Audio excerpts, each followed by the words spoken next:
फूलनगर में एक दुकानदार जिसकी उम्र तकरीबन 50 साल से ज़्यादा है और वो एक मासूम बच्ची के साथ बदफेली करता हुआ पकड़ा गया। वीडियो में वाज़िया देखा जा सकता है।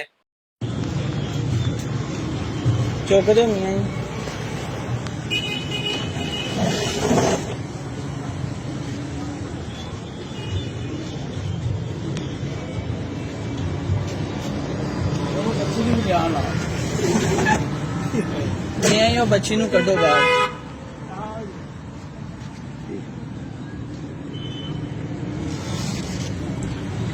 छोटे बाहर आ।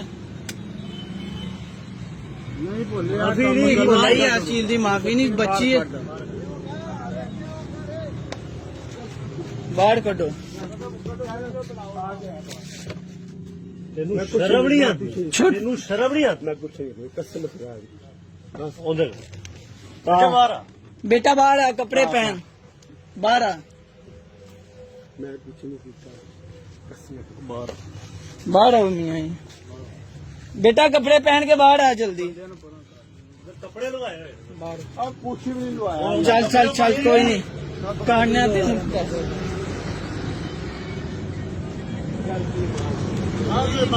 माफी नहीं बाबा, ये चीज की माफी नहीं है। बच्ची वेखो, तुहानू शर्म नहीं आंदी। बच्ची कितों है? बच्चा हॉस्पिटल दे विच होएगा नहीं। अच्छे बाबा सलीम नहीं बहंदा, उनका भरा जेड़ा जहांगीर डॉक्टर, उनकी कुड़ी, उन्हें भी बुलाओ, फोन करो उन्हें। कपड़े बनवाए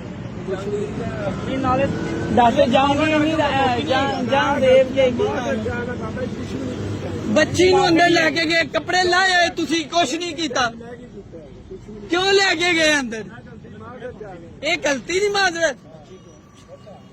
डॉक्टर नहीं रहा यार, इत्थे सरकारी हॉस्पिटल डॉक्टर है, उनकी बेटी है, नहीं बच्ची ठीक।